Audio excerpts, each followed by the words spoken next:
El chasquido metálico de la cuchara contra el fondo de la lata de sopa era el único sonido que rompía el pesado silencio del apartamento.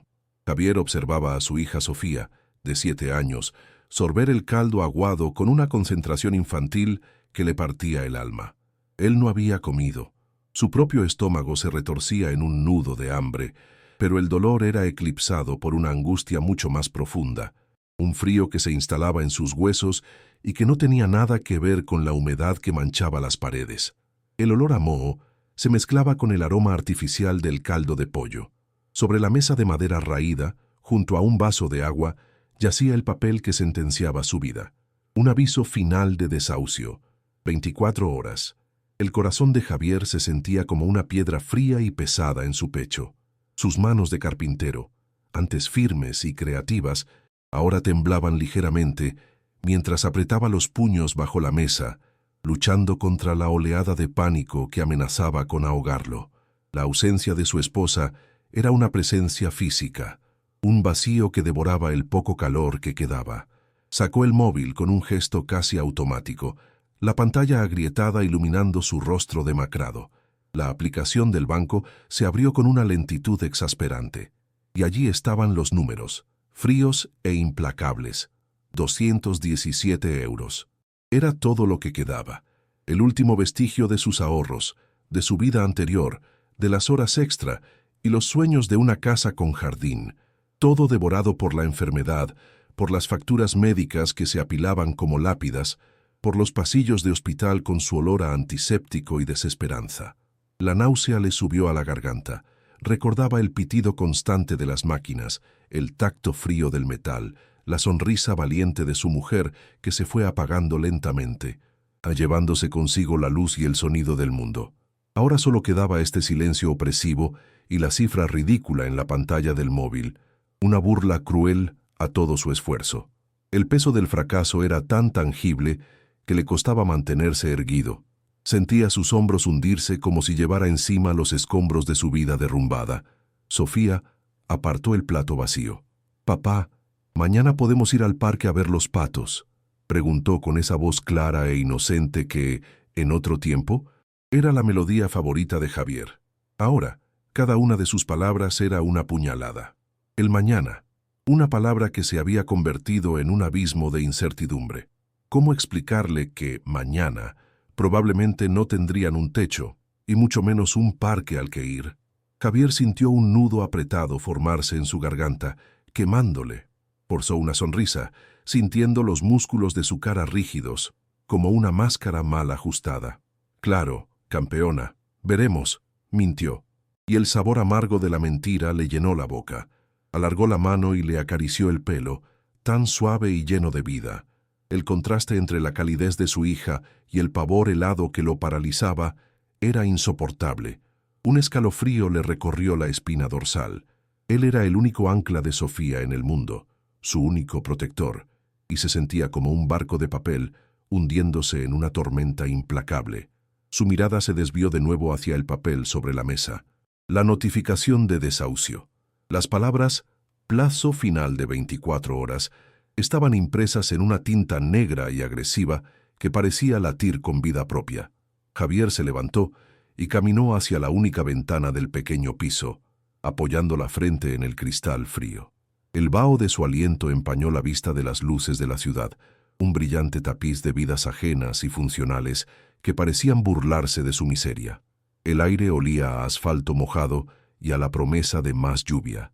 Podía oír el zumbido distante del tráfico, una sirena lejana, la risa de una pareja pasando por la calle, sonidos de un mundo al que ya no pertenecía. Se imaginó a sí mismo y a Sofía, acurrucados en un banco de ese mismo parque del que ella hablaba, intentando protegerla de la humedad y del frío de la noche. La desesperación dejó de ser una emoción y se convirtió en una entidad física, una mano helada que le estrujaba el corazón hasta dejarlo sin aire. Estaba acorralado. Llevó a Sofía en brazos hasta su cama, un colchón delgado tirado en un rincón. La arropó con la única manta que no estaba raída, asegurándose de que sus pies estuvieran cubiertos. Ella ya se estaba durmiendo. Su respiración suave y rítmica era el único sonido puro que quedaba en su universo. Por un instante, Solo un latido. Verla dormir le trajo una brizna de paz, pero fue un espejismo, inmediatamente aniquilado por una oleada de pánico visceral que le hizo sentir vértigo. Volvió a la mesa de la cocina. El escenario de su derrota estaba allí expuesto. La lata de sopa vacía, el aviso de desahucio y el teléfono con su saldo insultante. Era el inventario final de su existencia. El silencio se había vuelto ensordecedor. Ya no se oía el zumbido de sus herramientas de carpintería en el garaje que tuvo que vender, ni la risa de su mujer preparando la cena. Solo el sonido de su propia respiración entrecortada y el martilleo de su corazón contra las costillas. Se sentía completamente solo, un fantasma en su propia vida, viendo caer los últimos granos de arena. Las horas se arrastraron con una lentitud tortuosa. Cada tic-tac del reloj de la cocina, un martillazo en el yunque de la ansiedad de Javier. Sofía dormía, ajena, mientras él, con los ojos enrojecidos y ardiendo por la falta de sueño, se sumergía en el resplandor azulado de la pantalla del móvil. Sus dedos se movían con una urgencia febril por portales de anuncios clasificados, un océano digital de objetos inútiles y ofertas fuera de su alcance. Su corazón se encogía con cada anuncio de un piso que costaba más por un día de lo que él poseía en el mundo. La desesperación era un sabor metálico en su boca. Descartó trabajos que requerían semanas para el primer pago, habitaciones que no admitían niños. Sentía cómo las paredes de la realidad se cerraban a su alrededor, el aire se volvía más denso, más difícil de respirar. Y entonces, en las profundidades de un portal secundario, entre tractores averiados y herramientas oxidadas, lo vio. Un anuncio escueto, con una única foto borrosa. Autobús de línea antiguo, años 80. No funciona. 200 €. El corazón de Javier dio un vuelco doloroso, una mezcla de terror y una chispa eléctrica de esperanza. Un autobús, un techo. No era una casa, no era un hogar, pero era un refugio, un caparazón de metal contra el mundo. Analizó la foto granulada, un vehículo grande, de aspecto sólido bajo la capa de suciedad y abandono. Se lo imaginó, él y Sofía, dentro, a salvo de la lluvia y del frío. Podía usar sus habilidades de carpintero para arreglar el interior, construir una cama para ella, una pequeña mesa. De repente, la idea no parecía una locura, sino la única cuerda de salvación en un pozo profundo y oscuro. La ubicación, un desguace rural a varias horas de la ciudad. El precio, 200 €. Le quedarían 17 €. Era una apuesta total, un salto al vacío con los ojos cerrados, pero la alternativa era la calle, un abismo que no se atrevía a contemplar. El miedo a quedarse sin nada era superado por el terror a no intentarlo todo. Con manos temblorosas, marcó el número del anuncio. El sonido de cada tono una cuenta atrás para su destino. La voz al otro lado del teléfono fue áspera, desinteresada. Un hombre llamado Elías. Sí, el trasto sigue aquí. 200 €. ¿Lo tomas o lo dejas? No lo reservo. No hubo preguntas, no hubo negociación. Era una transacción tan fría como el metal del propio autobús. Javier sintió un sudor frío recorrerle la espalda mientras confirmaba la compra, transfiriendo los ahorros de su vida a un completo desconocido por un amasijo de hierros que nunca había visto. El pitido de confirmación del banco sonó en el silencio del apartamento como el disparo de una pistola de salida. No había vuelta atrás. Despertó a Sofía con suavidad. Antes del amanecer, la vistió en la penumbra, sus pequeños movimientos llenos de una confianza que le desgarraba el alma. Vamos a una aventura, cariño. A ver nuestra nueva casa autobús, le susurró, la voz quebrada por la emoción que luchaba por contener. La palabra casa sonó extraña, hueca. Metió en una mochila la manta, la poca comida que les quedaba y los documentos importantes. Dejaron el piso sin mirar atrás, cerrando la puerta a su vida pasada. El viaje en el autobús de línea, el de verdad, fue un purgatorio silencioso. Javier sostenía a una adormilada Sofía en su regazo, sintiendo el calor de su pequeño cuerpo contra el suyo. Miraba por la ventana cómo los edificios grises de la ciudad daban paso a campos marrones y cielos abiertos e indiferentes. Cada kilómetro que los alejaba de lo conocido aumentaba la presión en su pecho. ¿Y si era una estafa? ¿Y si el autobús ni siquiera existía? La náusea le subía por la garganta. Intentaba respirar hondo, pero el aire olía a diésel y al perfume barato del ambientador del vehículo. Una combinación que le revolvía el estómago. Sofía, en su inocencia, señalaba las vacas y los árboles, ajena a la tormenta que se desataba dentro de su padre. Javier le sonreía, una máscara de tranquilidad que sentía frágil como el cristal. Sentía el peso de la mochila en la espalda, el peso de sus últimas pertenencias, el peso de una decisión que podría salvarlos o condenarlos definitivamente. El futuro era una niebla densa delante de ellos. Finalmente, el conductor gritó su parada. «¡Desguace la torre!». El autobús se detuvo con un chirrido de frenos en medio de la nada. Una carretera secundaria, flanqueada por un campo de un lado y una valla metálica oxidada e interminable del otro. El aire era frío y olía a tierra húmeda y a óxido. Javier bajó con Sofía en brazos, sintiendo cómo el barro se pegaba a las suelas de sus zapatos gastados. El desguace era un monstruo dormido, un paisaje apocalíptico de coches apilados como cadáveres metálicos, montañas de neumáticos, esqueletos de maquinaria agrícola. El viento silbaba a través de las ventanillas rotas, creando una melodía fantasmal y desoladora. Un hombre corpulento y con el rostro curtido por el sol salió de una pequeña caseta. Era Elías. No sonrió. «Ah, el del autobús. Está al fondo del todo, junto a la zanja. Sigue ese camino». Su dedo señaló un sendero embarrado que se perdía entre torres de chatarra. Javier asintió, el corazón latiéndole con fuerza contra las costillas. Comenzaron a caminar. La caminata fue un descenso a un infierno de metal y abandono. El barro se hundía bajo sus pies con cada paso, un sonido húmedo y succionador que parecía querer tragárselos. Sofía se aferraba a su cuello, escondiendo la cara en su hombro, asustada por el paisaje de desolación. El olor era abrumador, una mezcla de aceite rancio, metal oxidado y el hedor inconfundible de la descomposición. Javier intentaba proteger a su hija de las aristas cortantes de los coches destrozados que flanqueaban el estrecho pasillo. El silencio no era paz, sino la ausencia de vida, roto únicamente por el graznido de un cuervo solitario posado sobre el techo de una furgoneta volcada y el crujido de sus propios pasos. Sentía 1000 ojos de metal observándolos, las cuencas vacías de los faros rotos. La esperanza que había sentido durante la noche se estaba desvaneciendo, reemplazada por un pavor helado. La distancia parecía interminable, un peregrinaje hacia el corazón de la nada. Cada paso era más pesado que el anterior, cargado con el peso de la inminente decepción, y entonces lo vio. En el rincón más alejado y olvidado del desguace, medio hundido en un charco de agua estancada y barro negruzco, estaba el autobús. La imagen borrosa del anuncio no le hacía justicia a la devastadora realidad. Era un esqueleto, una carcasa oxidada y patética. El color azul era una vaga memoria bajo costras de óxido y mugre. Los neumáticos no estaban pinchados, simplemente no existían. El vehículo descansaba directamente sobre sus llantas comidas por la herrumbre. Una de las ventanas frontales estaba rota, un agujero negro y dentado que parecía una boca gritando en silencio. La puerta de acceso colgaba de una sola bisagra, torcida y abierta a los elementos. Javier se detuvo en seco. El aire pareció escaparse de sus pulmones.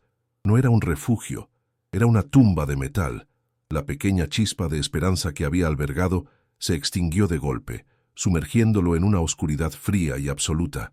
Sintió que el suelo desaparecía bajo sus pies. Era mucho peor de lo que su pesadilla más oscura podría haber imaginado.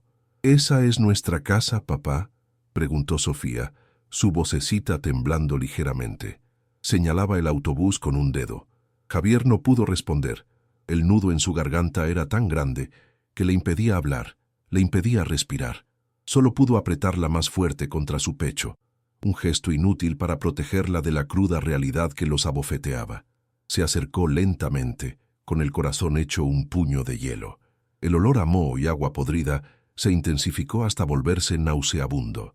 Vio que el suelo del autobús estaba completamente carcomido en varias secciones. Podía ver el barro y el agua sucia directamente a través de los agujeros. No había nada que salvar. No había nada que arreglar. Era chatarra inútil, una trampa de 200 euros que se había tragado su última oportunidad. La sensación de fracaso lo golpeó con la fuerza de un impacto físico. Había arrastrado a su hija hasta el fin del mundo para vivir en un montón de basura. Las lágrimas silenciosas y calientes comenzaron a correr por sus mejillas, mezclándose con la llovizna fría que empezaba a caer.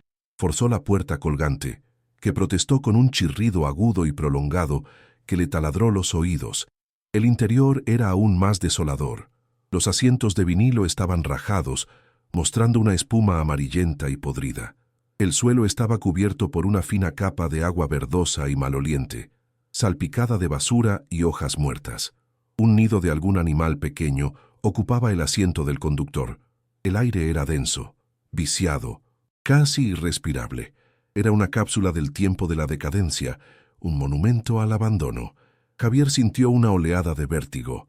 Apoyó una mano en el marco de la puerta para no caerse, y el metal frío y húmedo pareció quemarle la piel. Miró a su alrededor, a la penumbra acuosa y fétida, y la desesperación lo inundó por completo. Esto no era el fondo del pozo. El fondo del pozo había sido su apartamento. Esto era un abismo debajo del fondo. Un lugar donde la esperanza iba a morir. Se sentía estúpido, ingenuo, un idiota que había apostado el futuro de su hija en un sueño imposible. El peso de su error era aplastante. Sofía empezó a toser, un sonido pequeño y húmedo en la opresiva atmósfera del autobús. «Papá huele mal», dijo, desarrugando la nariz. Esa simple frase, esa verdad infantil, fue la que rompió a Javier. El control que había mantenido con tanta fuerza se desmoronó por completo.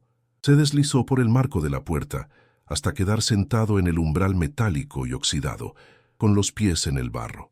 Enterró la cara en el pelo de Sofía y sollozó.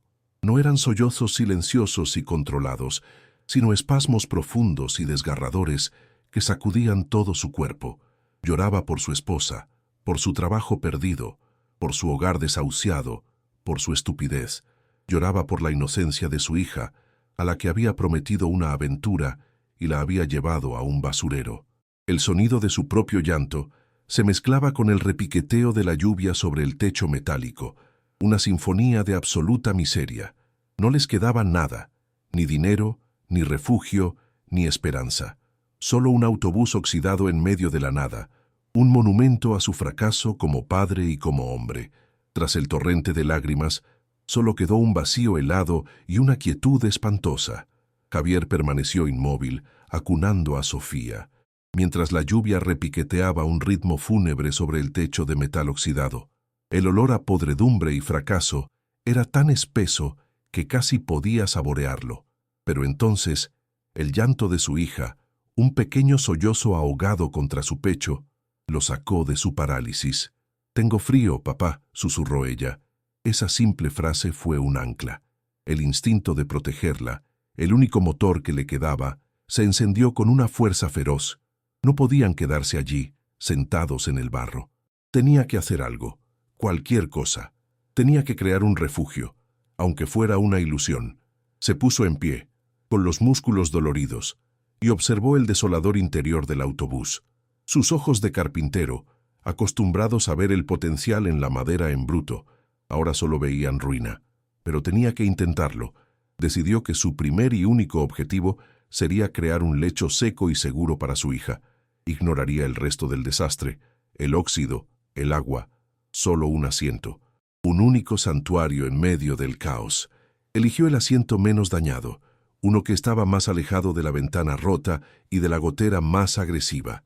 El vinilo estaba rajado en varias partes, como una piel agrietada, revelando la espuma amarilla y descompuesta que había debajo. El hedor a moho que emanaba de él era nauseabundo, un olor dulce y pútrido que se pegaba a la parte posterior de la garganta. Javier sacó un pañuelo de la mochila y se lo ató sobre la boca y la nariz. Era una barrera endeble, pero le daba la fortaleza mental para empezar. Con sus manos desnudas, comenzó a arrancar los trozos de vinilo suelto y a sacar los puñados de espuma húmeda y desintegrada que se deshacía en un polvo maloliente. El sonido de sus movimientos, el rasgar de la tela y el crujido de la espuma, Eran los únicos sonidos que desafiaban al goteo incesante del agua. Era un trabajo miserable, pero le daba un propósito, una tarea tangible en la que enfocar la mente para no ahogarse en el océano de su desesperación. Cada puñado de podredumbre que arrojaba fuera del autobús era un pequeño acto de rebeldía contra el destino. Sofía lo observaba en silencio desde la puerta, con los ojos grandes y serios, abrazando la mochila como si fuera un salvavidas. Javier trabajaba con una energía febril, su respiración empañando el aire frío. Su objetivo era simple: despejar la espuma dañada hasta llegar a la estructura metálica del asiento, para luego poder cubrirla con la manta y crear una cama improvisada. El metal estaría frío, sí, pero estaría seco. Era lo único que importaba. Después de varios minutos de trabajo agotador, había logrado limpiar una sección lo suficientemente grande. La estructura de resortes y metal apareció bajo la espuma, cubierta de una fina capa de óxido rojizo. Javier la limpió lo mejor que pudo con un trozo de su propia camisa, sintiendo el metal frío y áspero bajo sus dedos. «Ya casi está, campeona», dijo, su voz amortiguada por el pañuelo. «Solo un poco más». La promesa de un lugar donde su hija pudiera descansar, lejos del suelo húmedo y sucio, lo impulsaba a seguir adelante, a ignorar el dolor en su espalda y el ardor en sus ojos. Una vez que consideró que el área estaba lo suficientemente despejada, extendió la única manta que tenían sobre la estructura metálica. La lana áspera cubrió el óxido y los resortes, creando una superficie irregular pero seca. «Ven, prueba tu nueva cama», dijo Javier, intentando infundir en su voz un entusiasmo que no sentía. Sofía se acercó con cautela. Sus pequeños zapatos chapoteando en el agua del suelo, se sentó con cuidado sobre la manta y luego se tumbó, acurrucándose en posición fetal. Por un instante, Javier sintió una punzada de alivio. Había funcionado. Había creado un pequeño islote de seguridad, pero la ilusión se rompió de inmediato. Sofía se removió, incómoda. Se sentó de nuevo, con el ceño fruncido. «Papá», se quejó, con una voz aguda de molestia infantil. «Hay algo duro. Me está pinchando la espalda». Javier suspiró. Probablemente un resorte roto o un trozo de metal que no había visto. Su pequeño éxito se sentía ya como otro fracaso más. Un recordatorio de que ni siquiera podía hacer bien la tarea más simple. «A ver, déjame mirar», dijo, arrodillándose junto al asiento. Metió la mano bajo la manta y palpó la superficie. Los resortes estaban ahí, sí, pero Sofía tenía razón. Hacia el fondo del asiento, justo en la parte trasera, había algo más. No era la punta afilada de un resorte, era un bulto, denso, sólido y de forma extrañamente regular. No pertenecía a la estructura de un asiento de autobús. Javier frunció el ceño. Su corazón, que había estado latiendo con un ritmo lento y pesado de resignación, empezó a acelerarse un poco. La curiosidad, una emoción que creía muerta, se agitó débilmente en su interior. Retiró la manta y examinó la zona. Estaba cubierta por la espuma restante, pero al presionar, notó que el objeto no se movía. Estaba firmemente alojado en las profundidades del relleno, como si hubiera sido colocado allí deliberadamente. Un escalofrío que no tenía nada que ver con el frío le recorrió la espina dorsal. ¿Qué podía hacer? Apartó a Sofía con suavidad y se inclinó más, sus ojos escrutando cada detalle. Fue entonces cuando su mirada de carpintero, entrenada para ver las uniones, las costuras y los detalles ocultos, notó algo fuera de lugar. La tapicería de vinilo en la parte inferior del respaldo del asiento, justo donde terminaba la estructura metálica, estaba cosida, pero no con el hilo fino y desgastado del resto de la tapicería. Esta costura era diferente. Era un hilo grueso, casi como un cordel fino, de un color oscuro y encerado que había resistido la humedad y el tiempo mucho mejor que el resto de los materiales. La puntada era tosca, irregular, claramente hecha a mano y no a máquina. Era una reparación, o más bien una modificación. Alguien había abierto el asiento y lo había vuelto a cerrar, con prisa y con la intención de que la costura resistiera. El corazón de Javier dio un vuelco. Esto no era un defecto de fábrica, no era una reparación cualquiera, era un secreto, La presencia del bulto duro y la costura resistente no podía ser una coincidencia. Sintió una descarga de adrenalina que disipó instantáneamente su agotamiento y su apatía. Sin pensarlo 2 veces, buscó en el bolsillo de su chaqueta y sacó la única herramienta que había logrado salvar de su antigua vida, su cúter de carpintero. Era pesado, de metal, con la hoja afilada y fiable. El chasquido metálico de la hoja al extenderse resonó en el silencio del autobús con una finalidad escalofriante. Se arrodilló de nuevo, sintiendo el agua fría filtrarse a través de las rodillas de sus pantalones. Con una mano temblorosa pero decidida, enganchó la punta de la hoja bajo una de las puntadas gruesas y tiró.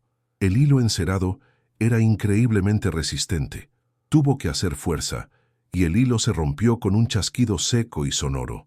Uno por uno, fue cortando los puntos, el sonido rítmico y metódico llenando el aire. «Papá, ¿qué haces?», preguntó Sofía, su voz una mezcla de curiosidad y miedo. «No lo sé, cariño, estoy investigando algo», respondió Javier, sin apartar la vista de su tarea. Con cada puntada que cortaba, el pulso le martilleaba más fuerte en los oídos, una mezcla de temor y una expectación casi insoportable.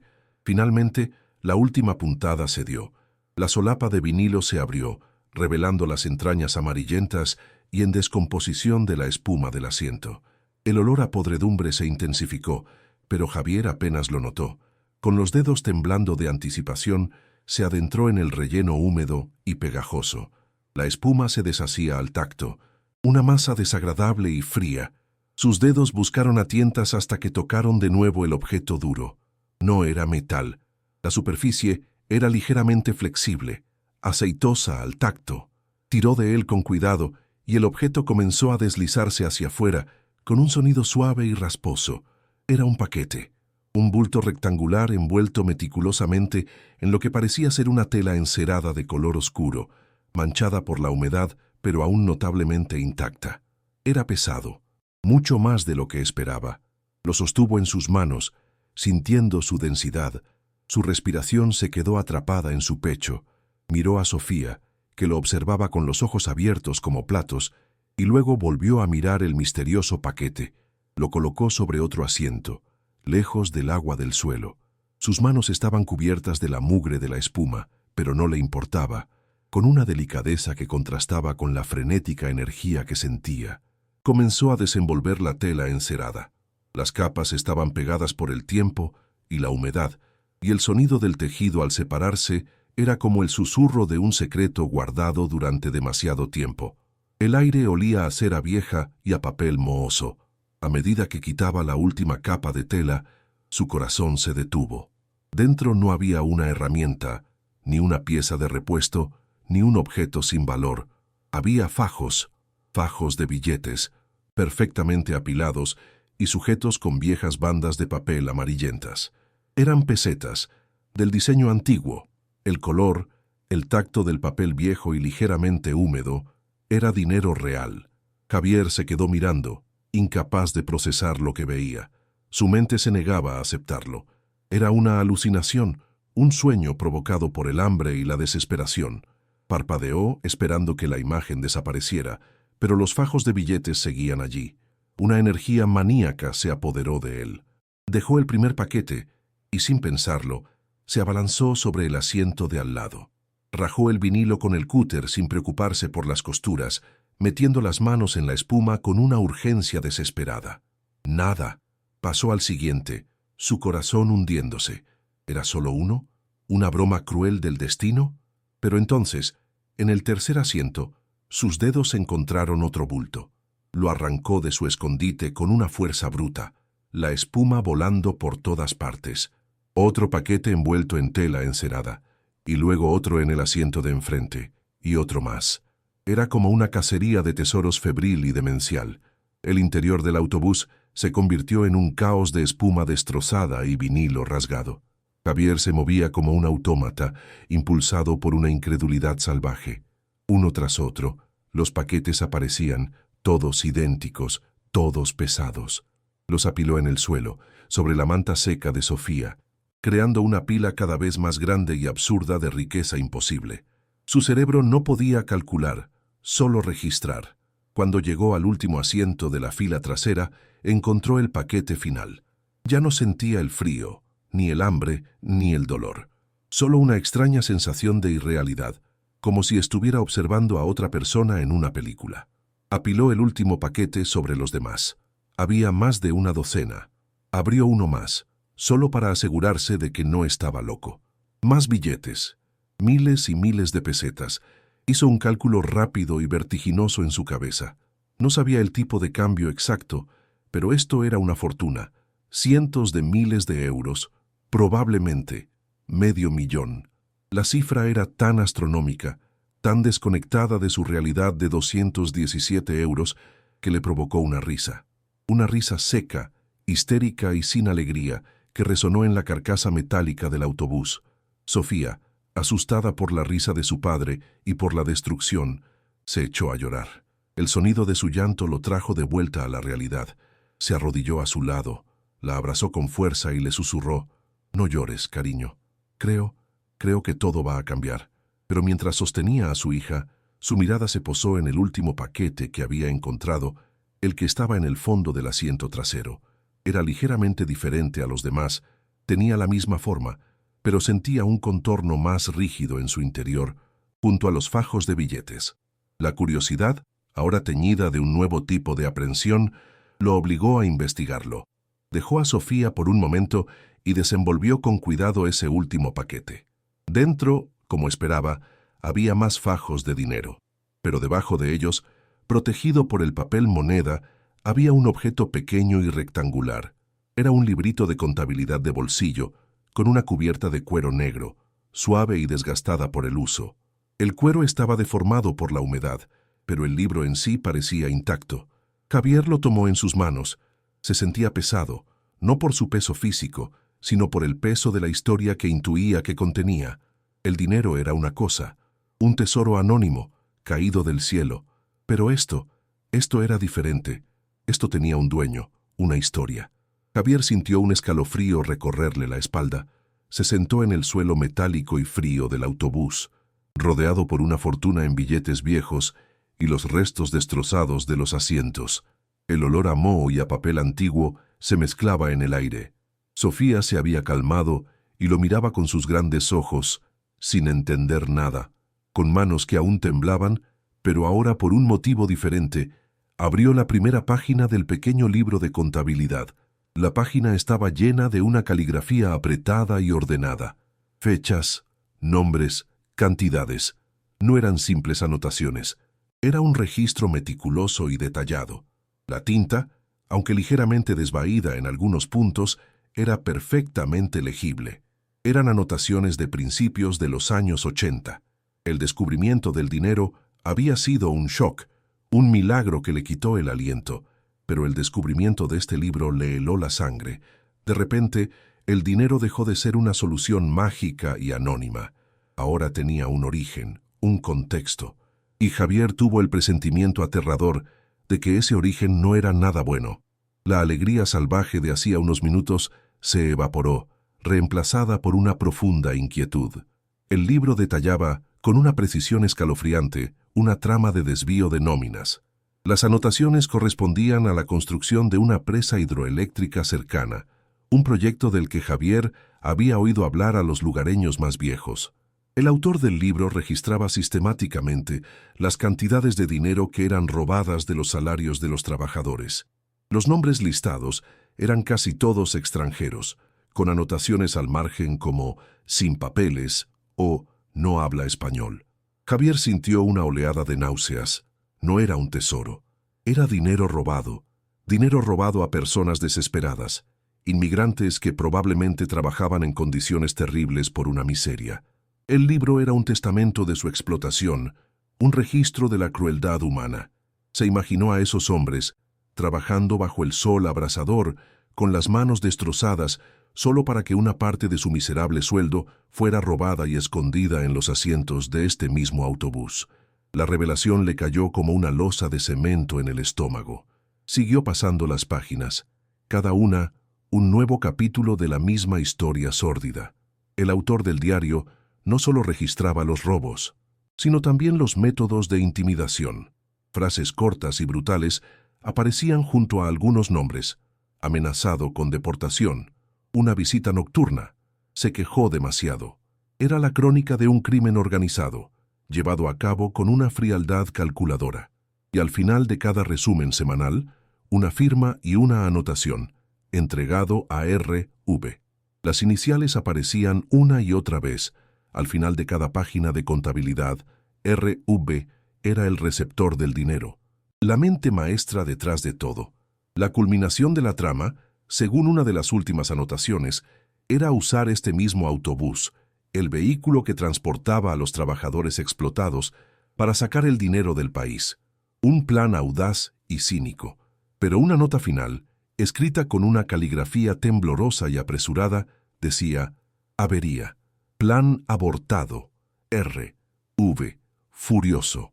El autobús se había estropeado y había sido abandonado, con el dinero de toda una vida de explotación aún escondido en su interior. En la contraportada del libro, el autor había escrito un nombre completo, como si quisiera dejar un último testamento.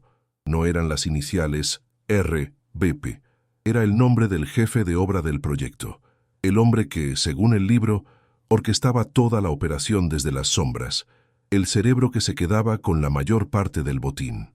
El nombre era Ricardo Vargas. Javier leyó el nombre en voz alta, el sonido de las sílabas extraño y amenazador en el silencio del desguace. Ricardo Vargas, el arquitecto del robo, el hombre al que pertenecía este dinero sucio. Un sudor frío perló la frente de Javier. Ya no era un afortunado que había encontrado un tesoro. Era un hombre que había desenterrado un crimen, un secreto oscuro que llevaba 40 años enterrado en la espuma podrida de un autobús abandonado. El dinero que lo rodeaba ya no parecía una bendición, sino una maldición. Era la prueba tangible de un mal antiguo, y él, Javier, ahora era su custodio. El miedo que sintió no era a la pobreza, sino a lo desconocido, al poder de un hombre llamado Ricardo Vargas. La tarde avanzaba, y la luz que se filtraba por las ventanas sucias del autobús comenzó a adquirir un tono anaranjado y melancólico. Javier seguía sentado en el suelo, el libro de contabilidad en una mano y un fajo de billetes en la otra. Su mente era un torbellino de pensamientos contradictorios. La euforia del descubrimiento había dado paso a una ansiedad paralizante. Tenía en sus manos la solución a todos sus problemas, el fin de su miseria. Podía coger el dinero, desaparecer y empezar una nueva vida con Sofía. Nadie sabría nunca de dónde había salido. Era dinero robado, sí, pero robado a víctimas que probablemente ya no existían, desaparecidas hace décadas. ¿A quién le haría daño? La tentación era inmensa. Un canto de sirena que prometía seguridad, comida caliente y un techo de verdad. Podía comprar una casa, montar su propio taller de carpintería, darle a Sofía el futuro que su madre siempre había soñado para ella. Solo tenía que ser egoísta. Solo tenía que olvidar lo que había leído, pero la imagen de los nombres en el libro de contabilidad no lo abandonaba. Hombres sin rostro, sin voz, cuyos esfuerzos y sufrimientos se habían convertido en los fajos de billetes que ahora sostenía. Y el nombre Ricardo Vargas, un fantasma de 40 años que, de repente, se sentía terriblemente real. ¿Qué había sido de él? ¿Seguiría vivo? Sabría que el dinero nunca había salido del país. La idea de que el dueño de este dinero, un criminal, pudiera seguir por ahí, le provocó un escalofrío. El desguace, que antes solo le parecía un lugar desolado y triste, ahora se sentía siniestro, lleno de secretos y peligros latentes. Cada crujido del metal, cada ráfaga de viento que silbaba a través de las ventanas rotas, parecía un susurro de advertencia. Javier se sentía atrapado entre la necesidad desesperada y el miedo a las consecuencias de sus actos. El dinero era una llave, pero ¿qué puerta abría? ¿La de la salvación o la de un peligro mucho mayor que la pobreza? El peso de la decisión era insoportable. De repente, un sonido rompió su ensimismamiento. El motor de un coche acercándose. Un sonido ronco y potente que no encajaba en el silencio del desguace. El corazón de Javier se disparó. Instintivamente, actuó con una rapidez que ni él mismo sabía que poseía. Metió el libro de contabilidad dentro de su chaqueta y con movimientos frenéticos comenzó a empujar los paquetes de dinero de vuelta a los agujeros de los asientos, cubriéndolos torpemente con trozos de espuma y vinilo. «Sofía, rápido, escóndete detrás de ese asiento y no hagas ruido», susurró con una urgencia feroz. Sofía, asustada por el pánico en la voz de su padre, obedeció sin dudarlo, acurrucándose en el rincón más oscuro del autobús. Javier se quedó inmóvil, conteniendo la respiración, escuchando cómo el motor se detenía justo al lado de su ruinosa fortaleza de metal. Oyó el portazo de un coche, seguido de pasos pesados que chapoteaban en el barro, acercándose directamente hacia ellos. Alguien sabía que estaban allí. La silueta de un hombre corpulento apareció en el umbral de la puerta rota del autobús. No era Elías. Este hombre era más alto, más ancho de hombros, y vestía una chaqueta de cuero cara que contrastaba con el entorno miserable. Su rostro era duro, con una mandíbula cuadrada y ojos pequeños y fríos que recorrieron el interior del autobús con una mirada calculadora. Se detuvo al ver el desorden, la espuma por el suelo, los asientos destrozados. Una sonrisa lenta y carente de humor se dibujó en sus labios. «Vaya, vaya, parece que has estado ocupado haciendo reformas», dijo, su voz grave y con un deje de burla. Javier se puso de pie lentamente, colocando su cuerpo entre el hombre y el lugar donde se escondía Sofía. Sintió su corazón martillear contra sus costillas. «Solo intentaba limpiar un poco», respondió, esforzándose por mantener la voz firme, aunque por dentro estaba temblando. El hombre lo ignoró y entró en el autobús, sus botas caras ensuciándose con el agua estancada. Su presencia llenó el pequeño espacio, haciéndolo sentir aún más claustrofóbico y opresivo. El hombre se paseó por el estrecho pasillo, pateando un trozo de espuma con la punta de su bota. Sus ojos no dejaban de escanearlo todo, los asientos rasgados, el rostro pálido de Javier. «Mi jefe, el dueño de este lugar», dijo, haciendo un gesto despectivo que abarcaba todo el desguace, «se ha enterado de que compraste esta chatarra. Le ha entrado la nostalgia, ya sabes. Tiene un valor sentimental para él». La mención del jefe hizo que la sangre de Javier se helara. Ricardo Vargas. Tenía que ser él. La coincidencia era demasiado monstruosa para ser real. El dueño del desguace era el mismo hombre del libro de contabilidad. Javier sintió una oleada de pánico puro. No lo estaba buscando a él. Estaba buscando el autobús. Llevaba 40 años buscándolo, y ahora lo había encontrado. La garganta de Javier se secó por completo. Intentó tragar, pero no pudo. El hombre se detuvo frente a él, su corpulencia bloqueando la única salida. El olor a cuero caro y a una colonia empalagosa llenaba el aire viciado. «El caso es que don Ricardo quiere recuperarlo», continuó el hombre, su tono ahora desprovisto de cualquier falsa amabilidad. «Te ofrece 1.500 euros por él. Un buen negocio, ¿no crees? Pagaste 200 por esta basura. Te llevas un buen beneficio por un día de trabajo». La oferta quedó flotando en el aire, cargada de una amenaza implícita. 1.500 euros. Un día antes, esa cantidad habría sido un milagro, una fortuna que los habría salvado. Ahora, sabiendo lo que había escondido a apenas unos centímetros de ellos, la cifra era un insulto, una burla. Javier pensó a una velocidad vertiginosa. Si aceptaba, se irían. Pero ¿y el dinero?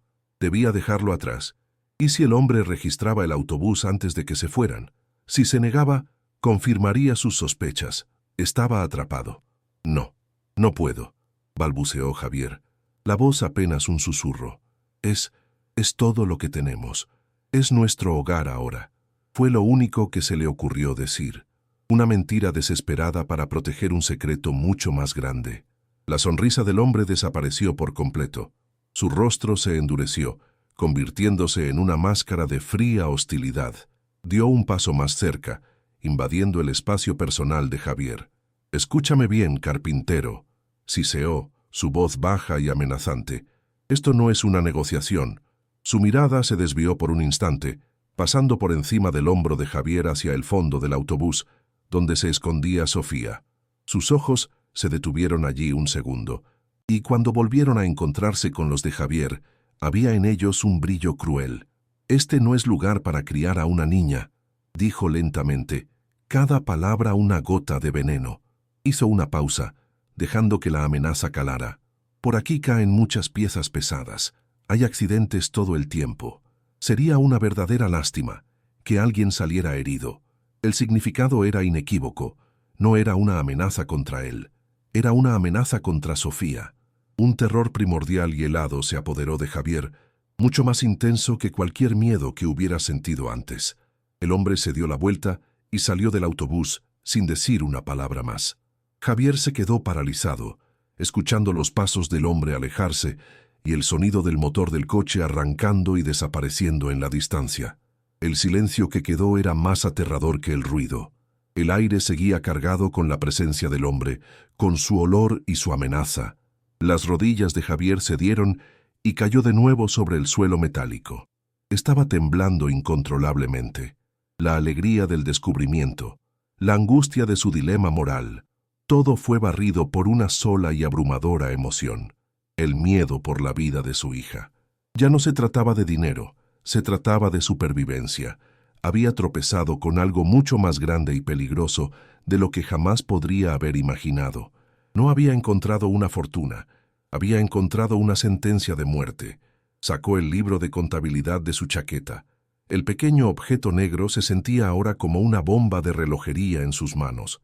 Ricardo Vargas sabía que el autobús estaba allí, y no se detendría ante nada para recuperar lo que consideraba suyo, y él y Sofía estaban en su camino. Sofía salió de su escondite, con lágrimas silenciosas corriendo por sus mejillas. ¿Quién era ese hombre, papá? Daba miedo. Javier la atrajo hacia sí y la abrazó con todas sus fuerzas, enterrando la cara en su pelo. No era nadie, cariño, solo un hombre perdido. Mintió, pero su voz temblaba demasiado para ser convincente. Miró a su alrededor, al autobús destrozado, a los paquetes de dinero mal escondidos. El refugio improvisado se había convertido en una trampa mortal. Tenían que salir de allí. Pero, ¿a dónde ir? No tenían a nadie, ni un solo lugar en el mundo. Estaban solos, atrapados en la telaraña de un criminal despiadado. La desesperación que había sentido por la mañana volvió con una fuerza renovada, pero ahora estaba afilada por el pánico. ¿Qué haría usted en el lugar de Javier? ¿Cogería el dinero y correría, arriesgándose a ser perseguido para siempre? ¿O intentaría usar la única prueba que tenía, ese pequeño libro negro, para buscar justicia, poniendo a su hija en un peligro aún mayor? Su elección podría salvarlos o destruirlos. Javier sabía que no tenía mucho tiempo. El hombre de Vargas, su capataz, volvería. No era una pregunta de sí, sino de cuándo. La oferta de 1.500 euros no era una oferta, era un ultimátum. La mención de los accidentes era una promesa. Tenía que pensar, pero el miedo le nublaba el juicio. Miró por la ventana rota hacia el laberinto de chatarra que se extendía hasta donde alcanzaba la vista. El sol se estaba poniendo, tiñendo el cielo de colores violentos, rojos y morados, que parecían un presagio. El desguace, bajo la luz del atardecer, parecía aún más un cementerio, un lugar de finales violentos y olvido. Se sentía como una rata en una jaula, con el depredador observando desde fuera, esperando el momento adecuado para atacar. La responsabilidad de la vida de Sofía pesaba sobre él con una fuerza aplastante. Cada decisión que tomaba, cada segundo que pasaba, podía ser el que sellara su destino. El dinero, que hacía unas horas parecía la respuesta a todas sus plegarias, ahora era el origen de todas sus pesadillas. El libro de contabilidad se sentía como un bloque de hielo en sus manos, a pesar de la humedad del aire. Javier lo abrió de nuevo, esta vez con una intención diferente. Ya no era curiosidad, sino una necesidad desesperada de entender la magnitud del abismo en el que había caído. El olor a papel viejo y a moho se desprendió de las páginas, un aroma que ahora asociaba con el crimen y la podredumbre moral. La caligrafía, tan ordenada y precisa, le pareció monstruosa en su frialdad. Cada línea era un registro metódico del sufrimiento ajeno. Su corazón latía con un ritmo sordo y pesado en su pecho, un tambor que marcaba el compás de su creciente pavor. Pasó el dedo por encima de la primera columna. Fecha. Los días se sucedían, implacables, durante casi 2 años a principios de los 80. La segunda columna, nombre, era un mosaico de humanidad anónima. La tercera, salario oficial, mostraba cifras modestas, pero era la cuarta columna, titulada simplemente retención, la que le helaba la sangre. Las cifras allí eran casi tan grandes como las del salario. La náusea que había sentido antes regresó con más fuerza, una ola amarga que le subió por la garganta. Esto no era un sistema de impuestos o de ahorros, era un saqueo, un robo a gran escala, ejecutado con la precisión de un contable y la crueldad de un verdugo. Se dio cuenta de que el dinero que había encontrado, los fajos de billetes que representaban su única salida de la miseria, estaba manchado. No era solo dinero viejo, era dinero sucio. La materialización de la codicia de un hombre y la desesperación de muchos, el tacto del papel moneda, que antes le había parecido un milagro, ahora le quemaba la piel. Cerró los ojos por un segundo, y la imagen de rostros sin nombre, cansados y sudorosos, apareció en su mente. Hombres que habían dejado sus hogares y sus familias, cruzando fronteras en busca de una vida mejor, solo para ser despojados por la misma mano que les daba trabajo. La injusticia de todo aquello era tan abrumadora que le costaba respirar. El autobús ya no se sentía como un refugio temporal, sino como un cómplice silencioso en un crimen atroz. Su dedo se detuvo en uno de los nombres, Almeida. Junto a él, una nota escrita en una letra más pequeña. Portugués, sin papeles, familia en camino. Javier sintió una punzada de dolor tan aguda que fue casi física. Se imaginó a Almeida, trabajando de sol a sol, soportando la explotación, todo con la esperanza de reunir a su familia. ¿Lo habría conseguido? ¿O su sueño se había desvanecido junto con su salario robado? Siguió leyendo. Había nombres que sonaban árabes, de Europa del Este, todos con la misma anotación lacónica al lado. Ilegal. Eran fantasmas, hombres que existían fuera del sistema, lo que los convertía en presas perfectas. No podían quejarse, no podían acudir a la policía. Su vulnerabilidad era el arma principal de su explotador. Javier apretó el libro con tanta fuerza que sus nudillos se pusieron blancos. La empatía que sentía por esos hombres era una brasa ardiente en su pecho. Él, que había sentido la desesperación de no tener nada, podía entender perfectamente el terror silencioso de aquellas víctimas anónimas. Una anotación en particular hizo que un escalofrío le recorriera la espina dorsal. J. Santos. Se quejó demasiado. Y debajo, dos palabras que resonaron en el silencio del autobús como un disparo. Visita nocturna. El lenguaje era deliberadamente vago, pero su significado era aterradoramente claro.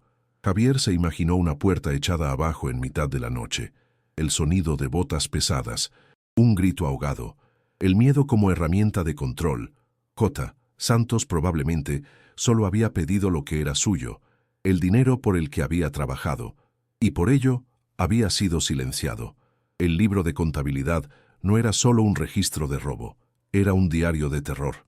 Javier sintió que el aire del autobús se enrarecía, se volvía más pesado, como si estuviera impregnado de los ecos de aquel miedo antiguo. Miró a su alrededor, a las sombras que se alargaban en el interior del vehículo, y por primera vez desde que había llegado, se sintió verdaderamente aterrorizado por el lugar en sí. Este no era solo un montón de chatarra, era una tumba de secretos. Pasó las páginas con dedos temblorosos hasta llegar a las últimas entradas. Allí, el autor del libro describía la fase final del plan con una escalofriante falta de emoción. El dinero acumulado, casi $500,000 al cambio actual, que iba a ser sacado del país. Y el vehículo elegido para el contrabando era este mismo autobús. La ironía era tan cruel que resultaba casi poética. La misma máquina que transportaba a los trabajadores a su lugar de explotación serviría para transportar el fruto de su sufrimiento a un lugar seguro. Javier tocó el respaldo del asiento de vinilo agrietado frente a él. ¿Cuántos de esos hombres se habían sentado aquí, agotados tras un día de trabajo, sin tener la menor idea de que bajo ellos, oculto en la espuma, viajaba el futuro que les estaban robando? La enormidad del engaño lo dejó sin aliento. Era un plan perfecto en su cinismo, una bofetada final a la dignidad de sus víctimas.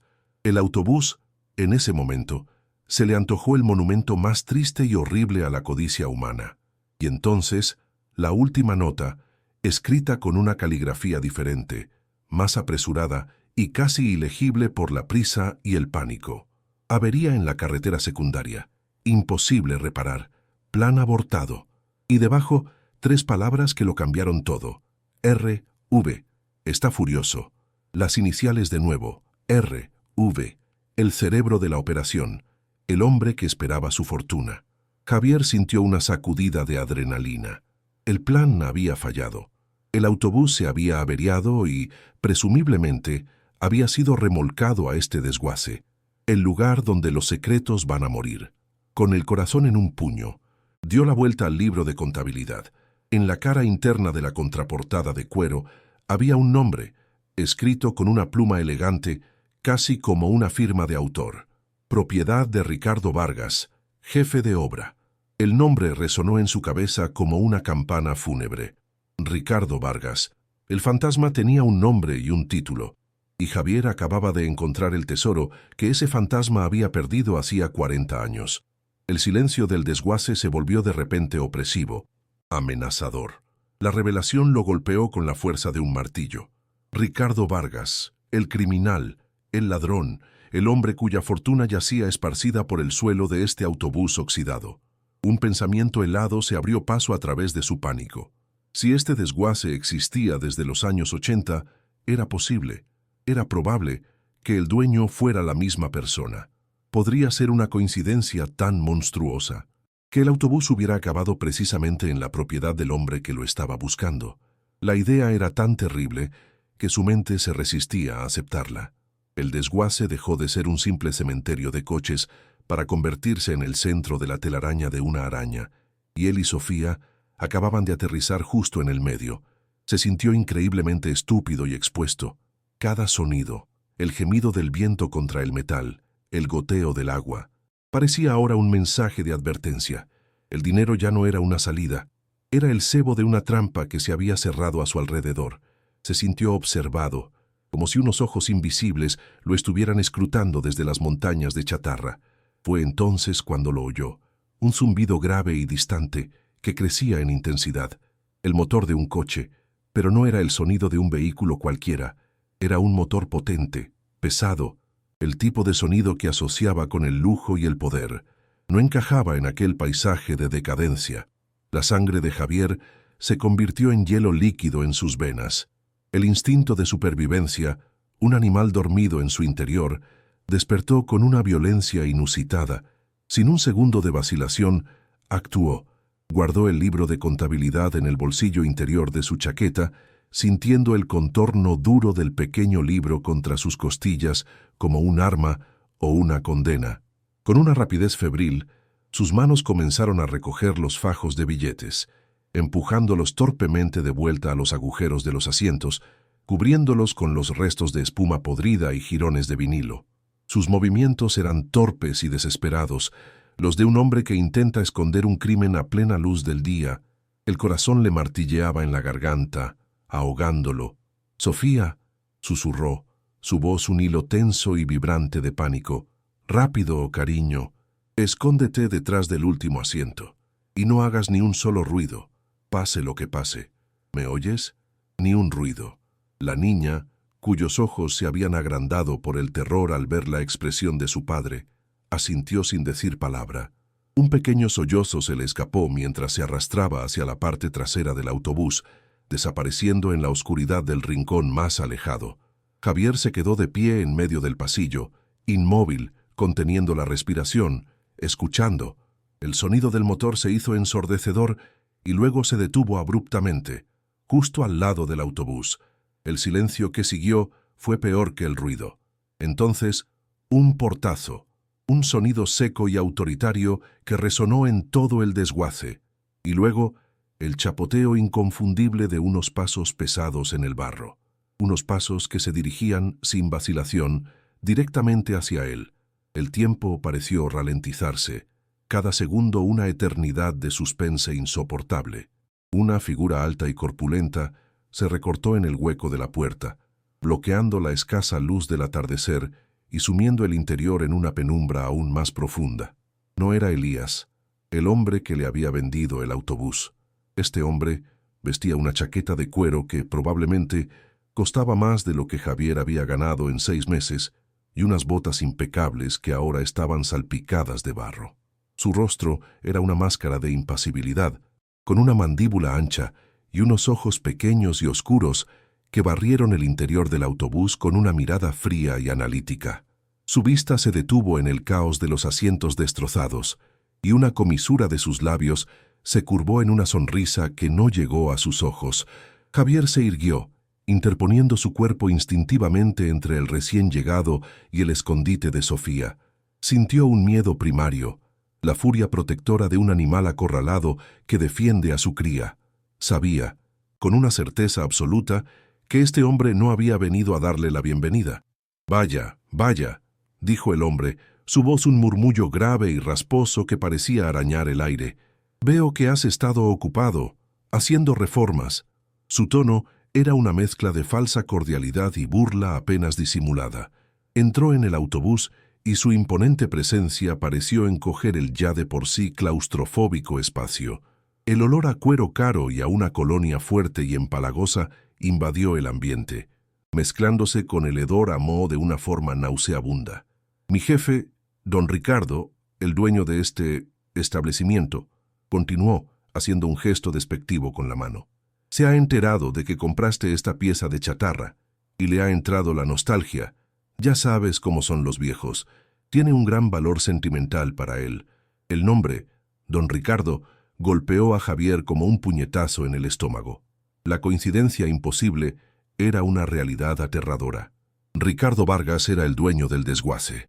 Llevaba 40 años buscando el autobús, y ahora, por una ironía cruel del destino, Javier se lo había traído directamente a su puerta. «El caso es que don Ricardo quiere recuperarlo», prosiguió el capataz, su voz perdiendo el poco calor que tenía. Se detuvo a 1 metro de Javier, mirándolo de arriba abajo con desprecio. «Te ofrece 1.500 euros por él. Es un buen trato, ¿no crees? Pagaste 200 por esta basura. Sacas un buen beneficio por no hacer nada». La oferta quedó suspendida en el aire denso, cargada de un peso que iba mucho más allá del dinero. 1.500 euros. El día anterior, esa suma habría sido su salvación, un milagro caído del cielo. Ahora, sabiendo que bajo la espuma podrida había casi $500,000, la oferta era un insulto y una prueba. La mente de Javier era un torbellino. No podía aceptar. Sería demasiado fácil, demasiado sospechoso. Tampoco podía negarse. Eso confirmaría que había encontrado algo. Estaba atrapado en una trampa lógica y mortal. «No, no puedo», balbuceó, las palabras apenas audibles.